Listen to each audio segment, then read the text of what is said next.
अस्सलाम वालेकुम दोस्तों, क्या हाल चल है भाईजान। बात करेंगे कुवैत की फ़्लाइट के मतलब। सोशल मीडिया के ऊपर तंबाकू फुल पैक चल रहा है। कुवैत की फ़्लाइट ऑपरेशन जो है 1 अगस्त से 2 मुल्कों के लिए ओपन करने का ऐलान किया है, और उन मुल्कों के नाम क्या हैं? मालदीव और मोरक्को। 1 अगस्त 2021 से इतवार का दिन है।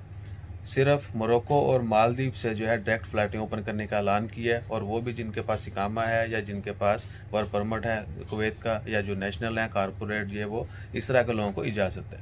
अभी तक पाकिस्तान से ओपनिंग का कोई ऐलान नहीं किया गया, और ना ही कोई जल्दी का प्लान है, क्योंकि कुवैत में एयरपोर्ट पर एंट्री जो है वो लिमिटेड लोगों को ही अलाउ है।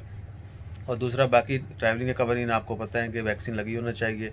और ये भी कि कुवैत ने सितंबर से तमाम सोशल एक्टिविटीज़ ओपन करने का ऐलान किया है। 1 अगस्त से सिर्फ 2 मुल्कों की फ़्लाइट ओपन होंगी, पाकिस्तान का नाम उसमें शामिल नहीं है। मोरक्को मालदीव से ओपन होंगी, और 1 सितंबर से कुवैत के अंदर तमाम सोशल एक्टिविटीज़ वो ओपन हो जाएंगी।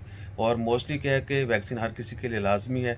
जिन लोगों को वैक्सीन नहीं लगी होगी उनकी सिर्फ एमरजेंसी प्लेसेस यानी मेडिकल के लिए, फार्मेसी, हॉस्पिटल और या किसी दूसरी दीगर अगर एमरजेंसी है तो उनको वहाँ पे एंट्री की इजाज़त होगी, अदरवाइज़ वो कहीं भी इंटर नहीं हो सकते।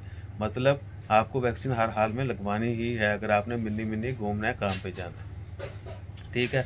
2 मुल्कों का नाम आपको सोशल मीडिया के ऊपर नहीं बताया जा रहा, वो है मोरक्को और मालदीव। 1 अगस्त से सिर्फ मोरक्को और मालदीव की डायरेक्ट फ़्लाइटें ओपन करने का ऐलान किया। पाकिस्तान का इसमें नाम नहीं है।